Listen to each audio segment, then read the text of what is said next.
what the president's campaign did was focus on certain members of his base coalition, give them extraordinary financial gifts from the government, and then work very aggressively to turn them out to vote.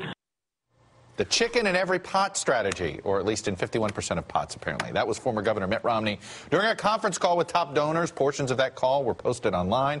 The Romney campaign tells NBC News, quote, Governor Romney was simply elaborating on what David Axelrod had said about the Obama campaign's effort to target key demographics, most specifically women. Joining me now, MSNBC analyst and former RNC chairman Michael Steele. Roll call's Shira Tuplitz, the Washington Post's Nia Malika Henderson. And out in Las Vegas, where Republican governors have been meeting this week, John Ralston of Ralston Reports. He got up early. I know he doesn't like doing that out there, but I appreciate it. John, let me start with you. You got a whole bunch of Republican governors who responded to Romney's comments, and boy, did they seem to pour cold water on Romney's analysis. Tell me more about it. You know, it's amazing, Chuck. I mean, what better place to come, the land of second chances, the place for reinvention, than these Republican governors? Bobby Jindal is saying in response to Romney's comments, you can't keep dividing the American people, essentially saying we can't be the dumb party anymore. I mean, I'm surprised they still call themselves the Republican Governors Association. They're changing their entire branding this week here in Vegas.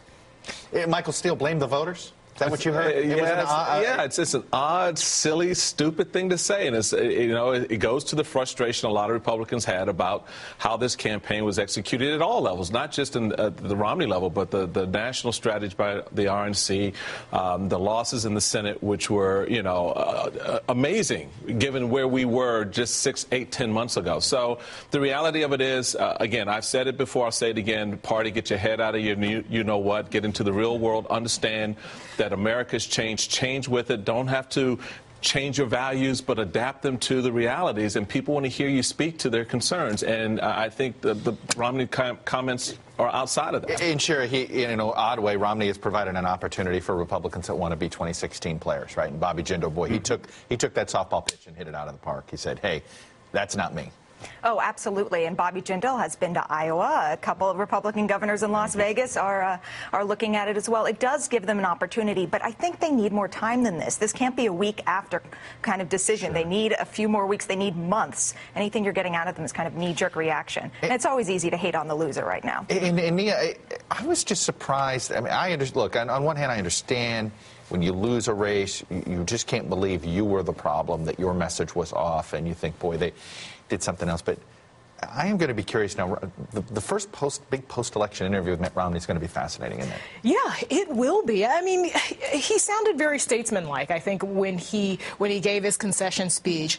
Very gracious tone. And then to come out and essentially dig up the 47% video and attach these racialized, identities to these people. I just thought it was very offensive. It was inappropriate. It's certainly not helpful to his party. I mean, he sounds like a man who doesn't really have a future in politics, and also sounds like a man who doesn't really understand Americans, doesn't understand that you can't win Iowa and New Hampshire with the black and brown that's what's so odd about it, is that it doesn't match. Actually, it doesn't explain him losing Iowa and New Hampshire. John Ralston, very quick, how sober is this RGA meeting? You've been hanging out there. How sober is it out there?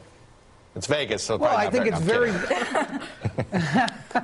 I think it's very, very sober. Yes, especially for a Las Vegas gathering, Chuck. I mean, the self-flagellation that is going on here is just remarkable to see. Suddenly, they've discovered that maybe demography does have something to do with winning elections. As if they suddenly realized that this burgeoning Latino population, 40 million strong, pretty soon, eligible voters, and suddenly they say, "Oh, look, we better start saying some things we haven't said." I think they thought Hispanics only lived in California and thought they could not worry about it. Anyway, trivia time. Stick around.